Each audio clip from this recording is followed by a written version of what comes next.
Hi guys, I'm Dave in real life and welcome to today's Unmissable.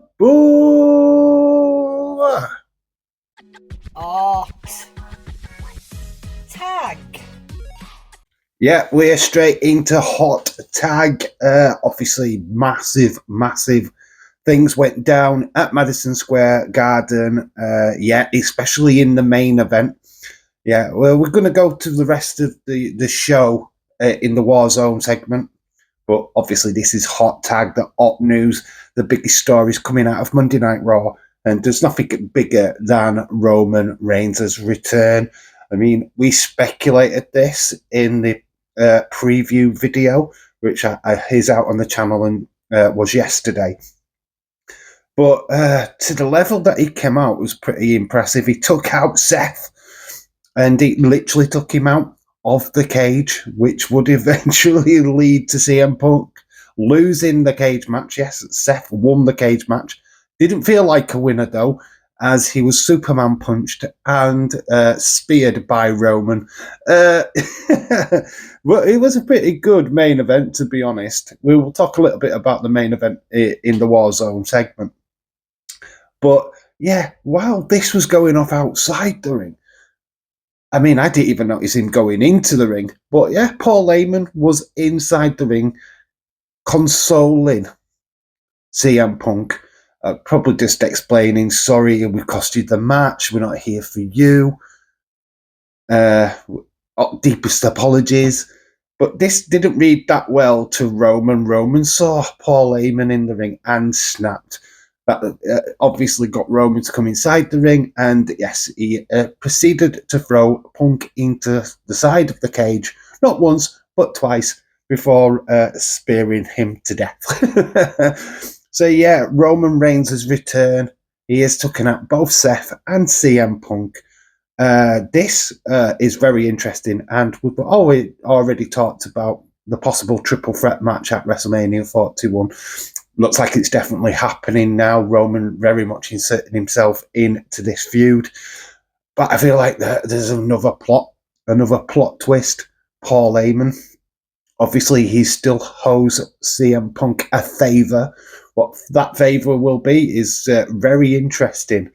And this looks like this could main event night one of WrestleMania. I know a lot of people are saying that it shouldn't. Why should this be a main event match? When there's Jey Uso, Gunter, there's Io, Rhea, and of course Bianca Belair. Maybe even Tiffany Stratton, Charlotte should be main event. There's so many arguments here, but this has got three of the hottest stars of 2024 competing at WrestleMania. I mean, their last year, these three were the main talking points of wrestling. To now get them in a match at WrestleMania 41, surely it's main event. It's got to be main event for me. But yeah, it's just great. Paul Heyman, does he pick Roman to stay as his wise man, or is the favour that he sides with CM Punk? Oh my God, it's so good. And this was the bit what actually saved the show. To be quite honest with you, I thought it was a pretty standard Monday Night Raw, to be fair. But this ending was pretty good, and yeah, this is the kind of stuff what you expect from Madison Square Garden. A nice little shock at the end, and it nicely whets the appetite for NXT Roadblock tomorrow night, or tonight as you're watching this video. Yeah, there was more stuff that happened, which was a little bit of a talking point. I mean, I'm not 100% where this is going to go. I mean, this could have just been a ruse, but we did see a mystery luchador attack Ray and Dragon Lee during their match with the Boo Day, which cost them.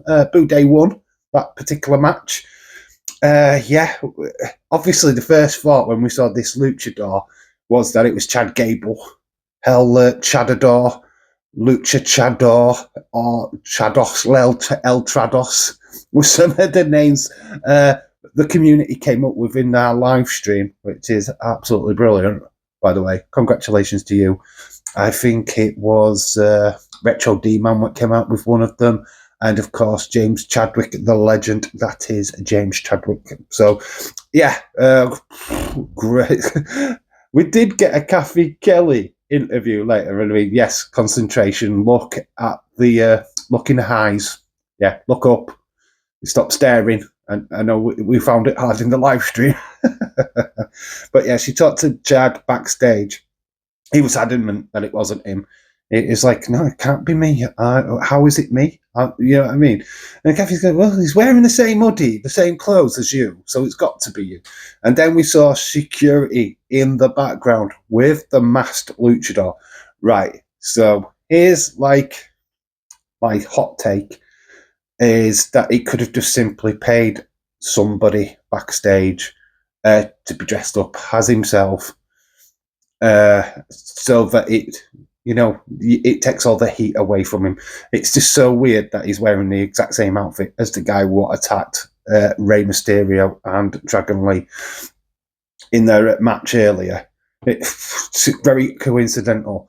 But there is another theory out there that the guy what was escorted away who attacked Rey and Dragon Lee is no other than Rey Fenix. He is a free agent right now, so it's not out of the realms of impossibility. It could well be Rey Fenix. And would be interesting to keep him away from Penta for a while. Let Penta have his run with the IC title challenge and all of that stuff, while Fenix helps Chad Gable. This could be fun. And then we could have a reunion between the two in the future. So, yeah, I'm down for this. If it's going to be Rey Fenix, I would be completely down for it. But a part of me still think it's Chad. It just smells of Chad. I mean, yes, he did do he put his hands up in the air and he was doing what Chad normally does. But I don't know. Let me know what you think of this in the comment section below. I mean, a lot of people are thinking it's Rey Fenix. I don't know. I'm on the fence. Let me know what you guys think of that in the comment section. Other results. Yes, we are going to the... Have entered the war zone. Yes, the war zone. The rest of the show. We had Jey Uso beating Grayson Waller. Jey literally took it. Had to deal with Theory during this match as well. Gets the victory, but only he got attacked by Theory as well as Waller after the match, which all led to a distraction because he managed to fend them both off, but couldn't fend off Gunther. Gunther came from behind, clutched on the sleeper hold. That was it. Jey was out for the second week running. It feels like Gunther has really got Jey's number, which if this continues, it's going to take quite a bit of spice out of their match at WrestleMania 41, in my opinion, because you literally have the underdog story. He's going to win. Jey's going to win. And I feel like it's not going to even be close to making you feel like he's not going to win. So, hopefully they don't have this every week because, to be quite honest with you, it's having Gunther just constantly choke out Jey is just not fun. It's not at the same levels as Lana going through a table. But, a kind of week. Jey wins. We'll get to the announcements for next week's show later in the video. But then we go to a Logan Paul segment. Oh my God, he got burnt by Adam Schultz. I don't know who Adam Schultz is. He's some boomer what looks like Simon Gotch from the Von Villains. I mean, I don't know who this dude is, to be honest. He's some comedian fella off of Netflix, I believe. Anyway, he got burnt by him. He felt like he was going to be on his side, but he sided with the New Yorkers and sent the Cleveland lad packing, which also brought out AJ Styles. Then, obviously, AJ got into the ring, cut a bit of a promo as Logan decided that he wanted none. So Logan Paul, he don't want none. He don't want none. He walked away with his tail between his legs. disgruntled this crowd, a proper booing him out of the arena. Yeah, this wasn't a good segment for Logan Paul at all. Nobody wants him in WWE. Nobody cares about Logan Paul. The bit where he tore the t-shirt off the fan, who cares? It was probably one of his mates, one of his many flipping entourage, what had his shirt ripped. It's lame, absolutely lame. Sorry, Logan Paul, you're not going to get over, my friend. Nobody cares. You've not got heat. You've got go away heat. If you said that you were retiring from wrestling, I'm sure the WWE universe would celebrate in unison. Anyway, this segment, it was what it was. I just really hope that the WWE just beat up Logan Paul every single week. That would be satisfying. Anyway, we move on to the next part of the show. Yeah, basically got Cody cutting a promo inside the ring. Cody's was just there because it's Madison Square Garden. I feel like John Cena and The Rock have pretty much left poor old Cody to sell this match at WrestleMania. But there's like 2 weeks now, 2 shows where he's had to cut a promo. This one less passionate than the one he delivered on Friday. This one was, pretty okay. But I think what they're alluding to is that WWE is in Brussels next week, so it's got a special start time. I believe it starts in the UK at 7 p.m. UK time, which is great for us across here in Europe. But yeah, basically John Cena is also scheduled for that show. So Cody Cena are on a collision course. They're going to be under the same roof. Holy cow bags. What a great show for Brussels to get. We'll get to the lineup for that Brussels show at the end of this video, but honestly, Brussels WWE Raw looks pretty stacked and unmissable.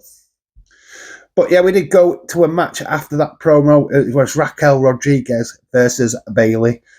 Yeah, I'm still crying inside, I'm still upset. Raquel won. She won. She beat my Bayley.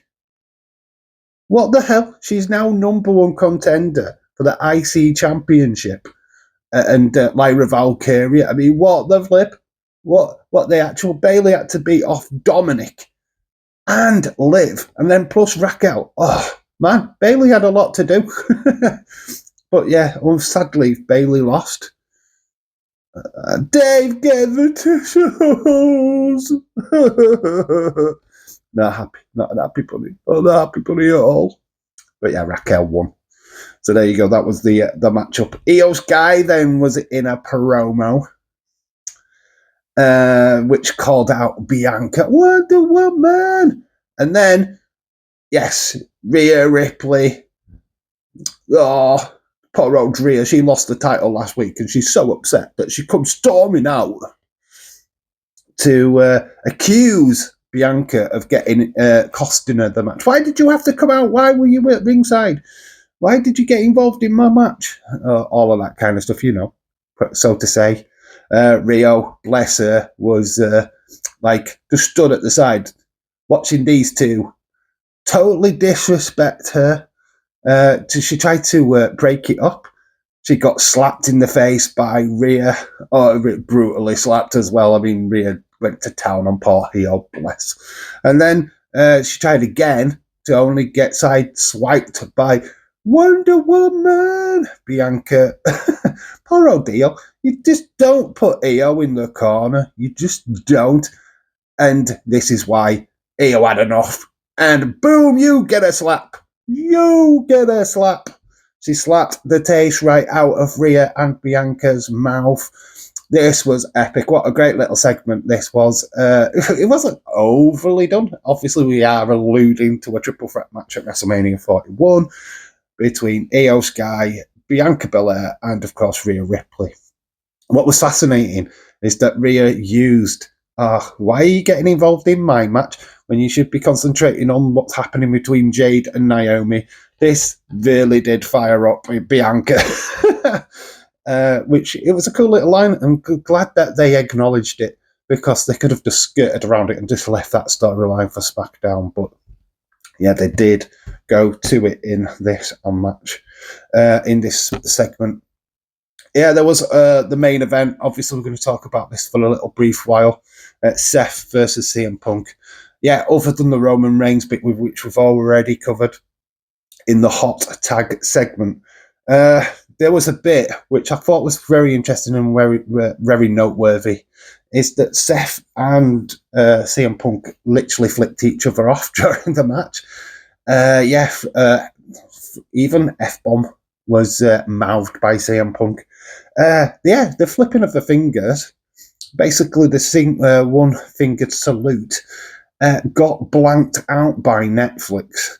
So people thought that Netflix would be a little bit more lax on this kind of stuff. That it was going to be more Attitude Era than the PG era that we are used to. But yeah, no, they blanked it out. They didn't catch all of it. A lot of it did get caught on the cameras, of course.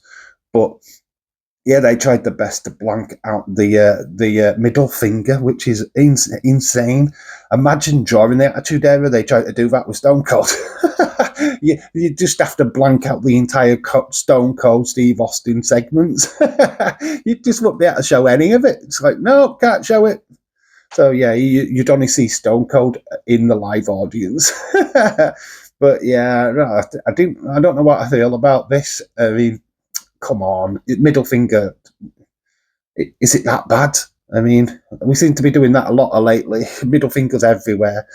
Oh my God, we had a bit of fun with it in the live stream as well. But oh my gosh, really? Come on, Netflix. Sort yourselves out, lad. Anyway, but Raw in Brussels, we're going to have a look at the matches aligned for that. Obviously, we know that Cody and John Cena are going to be under the same roof, so I'm sure they will collide at some point next week. But we have got a big IC title match on the line, and that is Braun Breaker versus Finn Balor. This is going to be bloody good. It's Brussels, you're welcome. And then we've got Penta, Kaiser, Ludwig Kaiser, no holds barred. Not sure why this is no holds barred, but, we'll accept it. It should be a good little match. I'm expecting Penta to win that one, though. And then we've got Jey Uso taking on Austin Theory. Will it be 3 weeks in a row that he gets choked out by Gunter? Oh, my God, if they do that. Seriously, it's going to go in the same kind of booking as Lana through a table from Nia Jax. I'm telling you, we will be counting how many times that Jey Uso goes to sleep. Surely to God that Jey will have a plan of action if this does go down. Because honestly, twice bitten, 3 times it's the shy. Come on, I mean, you've got to have some kind of plan here. I mean, you've got the Alpha Academy, though. Can't Tozawa be at ringside? Can't Otis be at ringside just for protection to make sure that Gunter does not attack? I don't know. Let me know in the comment section below what you think of that. Here's a score for Monday Night Raw, and my final thoughts. I give it a 6.5 on the night, and I'm still at that. Other than the Roman segment at the end, I think the show was a bit meh, to be quite honest with you. I don't think there was a lot to talk about from this week's Monday Night Raw. Not really major storylines. Maybe the Paul Heyman thing with CM Punk is quite interesting, and I'm quite interested to see how that develops. But yeah, other than Roman Reigns attacking, the mystery person, the mystery luchador, obviously question marks, but that'll play out. If it is Ray Phoenix, great. If it's not, then it's just Chad Gable. It's going to be a bit of fun. Quite interested in that. But other than that, there's nothing much else to report, to be honest. So yeah, 6.5. Let me know what you scored Raw in the comment section below. We are certainly back tonight for NXT's Roadblock. That show is going to be off the chain. NXT cooking at the moment. It's got a PLE vibe to it. TNA stars taking on WWE stars. Julia versus Stephanie Vaquer, the best of the women in the world, fighting it out. Title versus title. Then we've got Titan versus Titan. Obafemi versus Moose. Honestly, this can is going to cook. So make sure that you're there with me for the live watch along tonight. We are starting at 11 p.m. UK time. So make sure you're there for that. Anyway, I've been Dave in real life. You guys have been awesome. Until the next time, bye for now.